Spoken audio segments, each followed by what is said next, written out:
Magandang hapon po mga kababayan.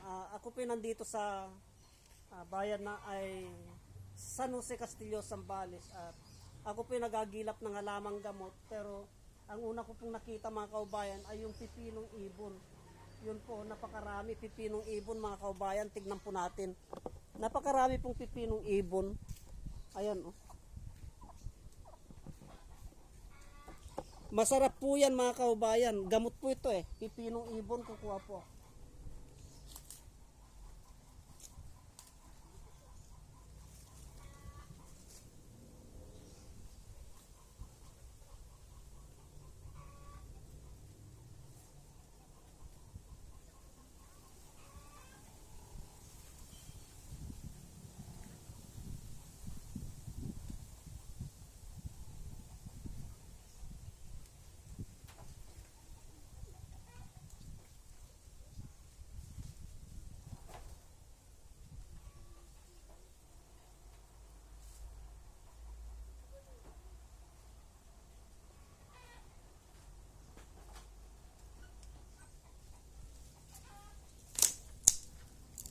Marami pa po doon mga kababayan.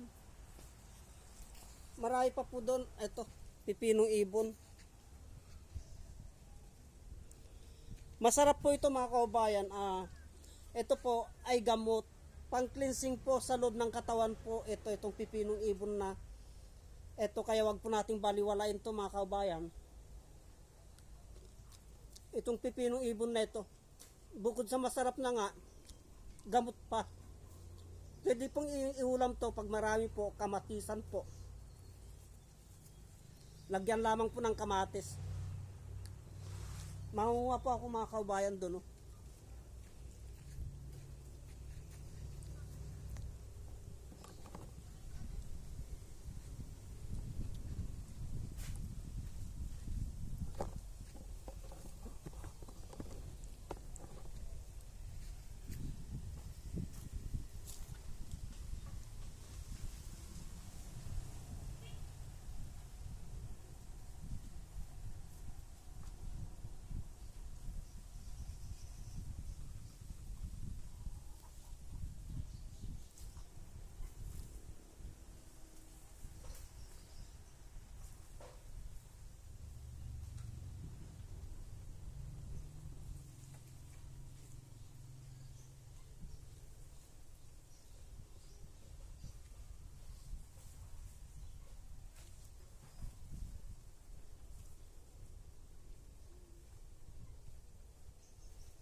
Marami po mga kaubayan.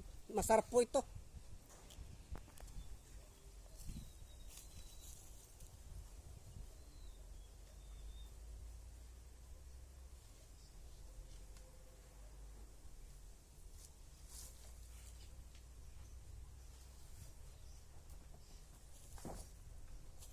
Ang dami kong nakuha mga kaubayan. Ang dami ko pong nakuha. Kakainin ko po mga kaubayan.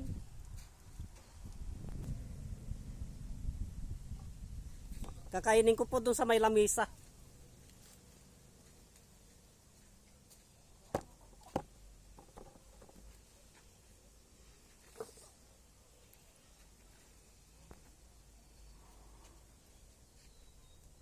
Ito pong napakarami po mga kaubayan. No?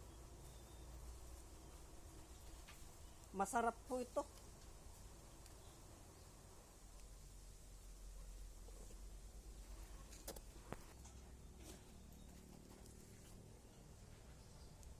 Ang dami kong nakuha mga kaubayan. Hugasan ko po ito at kakainin ko. Masarap po ito. Masarap na ulam to. Kahit papakin po, napakasarap po nito.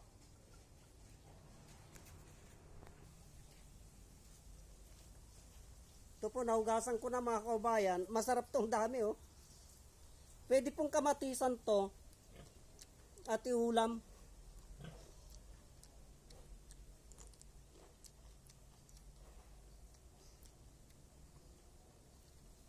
Ang lasa niya mga kaubayan ay parang lasang pipino din.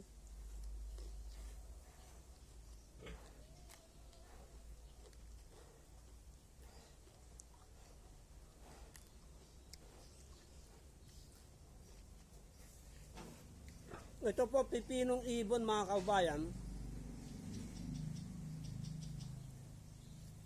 Pwede din pong gamot nito, itong ugat nito, linalaga po.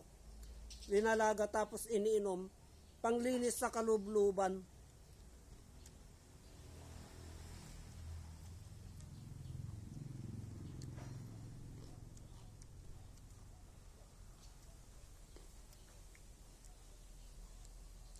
Pwede din pong lagyan ng kamatis, ng kanto, sibuyas, asin, ulam na po, masarap po.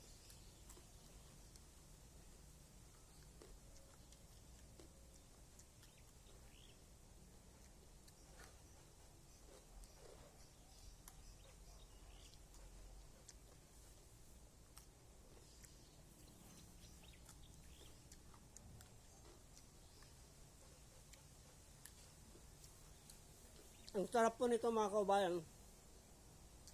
Mag-uwi po ako niyan mga kabayan para makakain yung anak ko. Kasi po,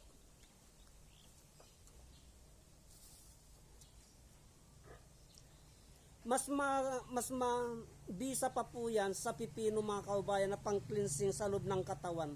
Yung pampakinis ng mga balat-balat po yan. Marami pong vitamins na nakukuha dyan sa pipinong ibon. Kaya wag po nating baliwalain, bagamat nandyan po sa tabi-tabi.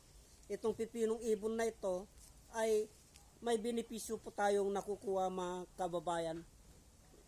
Kaya hanggang dito na lamang po at marami pong salamat.